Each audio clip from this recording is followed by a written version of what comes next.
Hello friends. Today we will make reflections on Windows of Souls and Social Injustice. By favor, like, share, and your like is very important to us. Feeling and emotion usually turn into lenses that strain events, giving them their own color and connotation.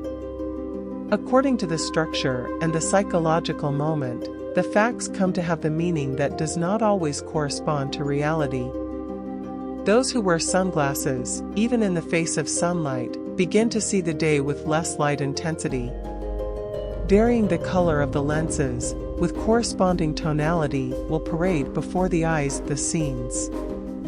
In the area of human relationship, too, occurrences take on contours according to the state of soul of the people involved.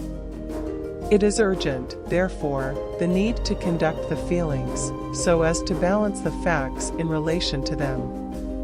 A sensible attitude is an opening of windows in the soul in order to observe well the successes of human bilegiture.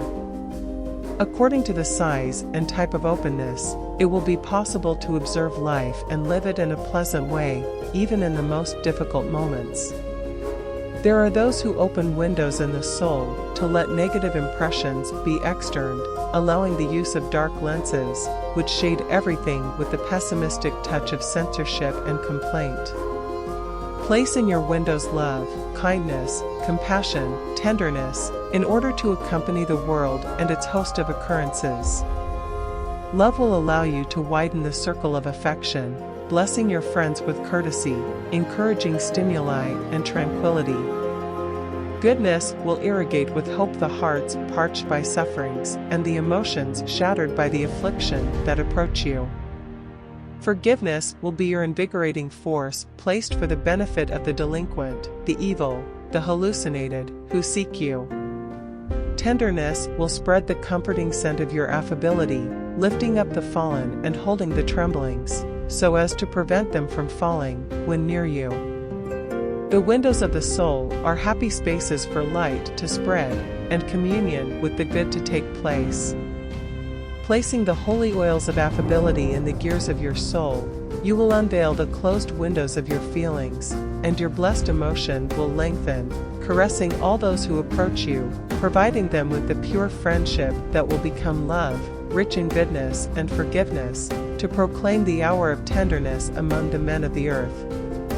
When social injustices reach their climax and the indifference of the rulers to the people who twist in the bonds of daily needs, under the sting of intimate conflicts and suffering that is generalized, in democratic cultures, the masses rush to the streets and squares of the cities to present their cry, to demand respect, so that the electoral promises that have been made to them may be fulfilled. It is no longer possible to muzzle people, oppressing them and threatening them with the instruments of police aggression and indifference to their pain. The human being of today is restless everywhere, resorting to the right to be respected and to have the opportunity to live with the minimum of dignity. There is no longer any place in modern culture for the absurdity of arbitrary governments, nor for the application of the resources that are snatched from the people for extravagances disguised as necessary, while education, health, work are scarce or placed on a lower plane. The use of false statistics, adapted to the interests of administrators, cannot placate hunger, illuminate ignorance, assist in the liberation of diseases, expand the range of decent work instead of welfare that masks suffering and opens space for the clamor that today explodes in the country and in several cities of the world.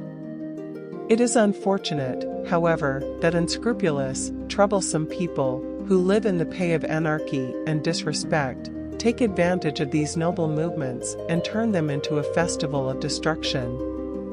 That for these inconsequentials, the corrigendum provided for by the laws be applied, but that the rights of the citizen to claim justice and support in their demands be preserved. The people, when they cry out in suffering, do not silence their voice, except when their just demands are met. In this sense, it is up to the young people, the citizens of the future, the initiative to invectivate against the infamous conducts, but in order and in peace. by Joana de Angelis and Divaldo Franco.